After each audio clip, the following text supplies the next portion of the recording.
Karibu Wina Media upate habari mbalimbali za michezo, uchambuzi kutoka ligi kuu Tanzania bara. Subscribe na bonyeza alama ya kengele ili uwe wa kwanza kupata habari zote hizi. Mambo vipi mwanamichezo, ni wakati mwingine tena mzuri kabisa tunakutana katika chaneli yako pendwa kabisa ya Wina Media, tukiweza kujuzana yale yote makubwa ambayo yanaendelea kwa sasa ndani ya kikosi cha klabu ya soka, si wengine bali unazungumzia hawa ni klabu ya soka ya wananchi Young Africans, katika mwendelezo wa kile ambacho kinachoendelea kwa sasa kwenye kikosi chao. Mambo yanaonekana kwenda vibaya kwa upande wa wananchi kufuatia sare ambazo wanaendelea kuweza kuzipata, lakini pia sio tu sare. Unajua wakati mwingine sare inaweza ikawa unacheza na mpira mzuri, lakini hata soka ambalo wanacheza si la kuvutia kama ilivyokuwa katika misimu mingine, ambapo kwa sasa mambo yamekuwa ni mazito zaidi, ambapo inatishia ubingwa wa Young Africans ambao waliweza kuchukua msimu uliopita, huenda wakaukosa msimu huu. Sasa inaelezwa kwamba uongozi wa klabu ya soka Young Africans, baada ya kuweza kuligundua hilo, wamekutana mapema kabisa na kuweza kufanya tathmini ya kile kinachoendelea pamoja na uongozi wa benchi la ufundi la klabu ya soka Young Africans chini ya kocha Pedro, na kuweza kujadiliana mambo kadhaa, nini cha kufanya ili kuweza kuhakikisha kwamba wanairudisha klabu ya soka Young Africans katika mstari mnyoofu ambao uliokuwepo. Sasa leo hii baada ya kilio kuwa kikubwa na kuelezwa kwamba Engineer Hersi kuhusika katika sajili ambazo Young Africans walizozifanya msimu huu, ambapo inaelezwa kwamba makocha ndio walikuwa wakiweza kufanya sajili hizo. Sasa inaelezwa kwamba Engineer ameamua kuingia mzigoni mwenyewe kwenda kutafuta wachezaji kama ilivyokuwa kwa misimu mingine iliyopita, ambapo alikuwa akiweza kufanya hivyo, ambapo kila mmoja alikuwa akiweza kushuhudia ubora wa wachezaji. Sasa inaelezwa kwamba amekwenda kutua kwa nyota mkubwa kabisa, ambapo inaelezwa klabu ya soka Young Africans imeweza kuweka mkwanja mzito kumpata mchezaji huyo. Ni nani huyo mchezaji?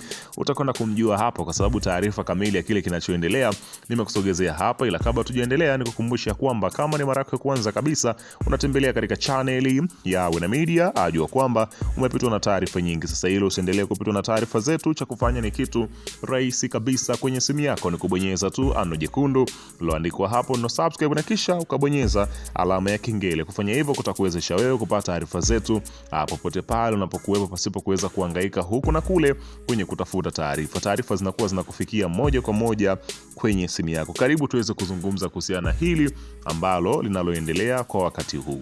Bwana, klabu ya soka Young Africans kama ulivyoweza kusikia kauli kutoka kwa hapa nazungumzia Ali Kamwe, ambapo Ali Kamwe nimemsikia anasema anamuomba rais wa Yanga Engineer Hersi Said arejee kufanya usajili na asimuachie kocha. Hapa nafikiri alikuwa anatuma ujumbe kwamba usajili wa madirisha mawili yaliyopita Yanga imefeli na imefelishwa na makocha walioingia sokoni kusajili. Hapa wote tunakubaliana kwamba quality ya wachezaji wapya wa Yanga ni ndogo, na hata wale wa misimu kadhaa quality yao imeshuka. Hapa tunakubaliana kwamba hata shida ya ile identify ya uchezaji, yani style of play iliyokosekana, tatizo ni aina ya player waliopo, yani uwezo wao ni mdogo. Hata hapa pia tunakubaliana kwamba Mwalin ana kazi ngumu ya kuwafanya hao wachezaji wabovu walioletwa na makocha wacheze mpira mzuri, na hapa inatoa ishara kwamba msimu ujao Yanga watasajili wachezaji wengi wapya na kuachana na wengi waliopo. Mimi nakubaliana naye, ila pia ni muhimu kujua mambo kadhaa. Romain Folz tufanye ndiye aliyesajili dirisha kubwa kwa kuwaleta kina Ekua, Kouma, Conte, Dumbia, Boyeli na kina Chikola. Tufanye Pedro dirisha dogo, Pedro kawaleta kina Buba na Depu. Je, hawa hapa nazungumzia je, hawa ambao wameweza kuletwa na hawa wachezaji, maana yake ni kwamba kwenye mazingira ya timu yoyote huwa kuna kutofautiana kati ya kocha mkuu na msaidizi wake, hasa kama kocha mkuu kamkuta kocha msaidizi. Ndio maana makocha wengi wakubwa hutembea na wasaidizi wao. Je, ikitokea kutoelewana kwa makocha wawili, wachezaji wamsikilize nani, kocha mkuu ama kocha msaidizi? Mwisho nafikiri Yanga ni kama wametuma ujumbe kwa kocha Pedro kwamba hawamuelewi kwa kile ambacho kimeendelea kwa sasa, ambapo kila mmoja amekuwa akiweza kujiuliza kwamba Pedro ndiye alimsajili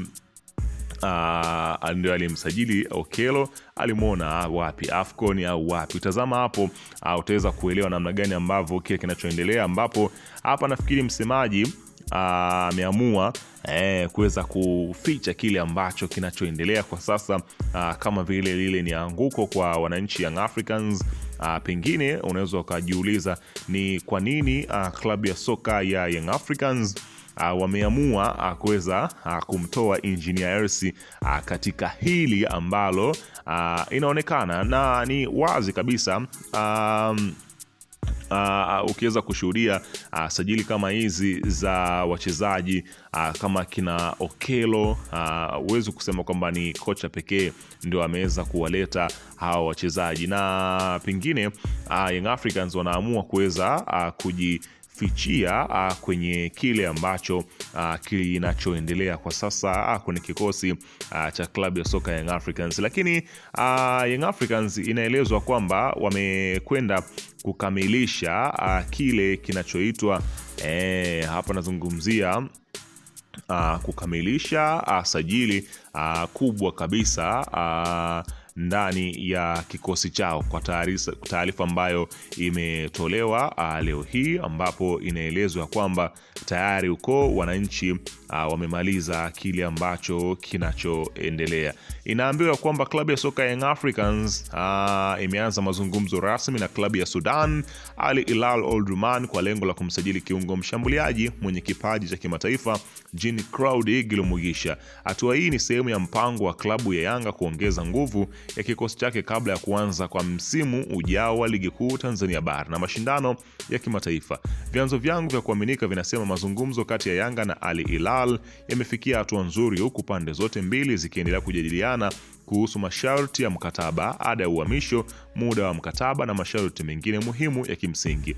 Viongozi wa klabu ya Yanga wanatarajia kuwa na mkataba imara ambao utahakikisha Gil Mugisha anajiunga na Yanga. Endapo mazungumzo yatafanikiwa, Jean-Claude Gil Mugisha atakuwa sehemu ya kikosi cha Yanga msimu ujao, na hili litakuwa ni ongezeko kubwa la nguvu na ubora wa timu, huku pia likiongeza matumaini ya klabu kushiriki kwa mafanikio katika mashindano ya kimataifa. Ushiriki wake unaotarajiwa kuimarisha safu ya mbele ya timu, kutoa kasi ya kushambulia na kuibua wachezaji wapya ambaye atachangia pakubwa katika mafanikio ya klabu ya soka ya Young Africans. Kwa hiyo Yanga wameamua kuweza kufuata mchezaji Sudan ili kuweza kuja kuongeza nguvu kwenye kikosi. Japokuwa huyu Gil Mugisha amekuwa akitajwa sana kujiunga na Yanga, lakini anapofika katika swala la usajili, mwisho wa siku usajili unaisha na mchezaji aonekani. Sasa tusubiri kuweza kuona itakuwaje safari hii. Je, Engineer ataamua kweli kuweza kumaliza dili la Gil Mugisha kutoka kwenye kikosi cha Yanga? Weka maoni yako hapo chini katika upande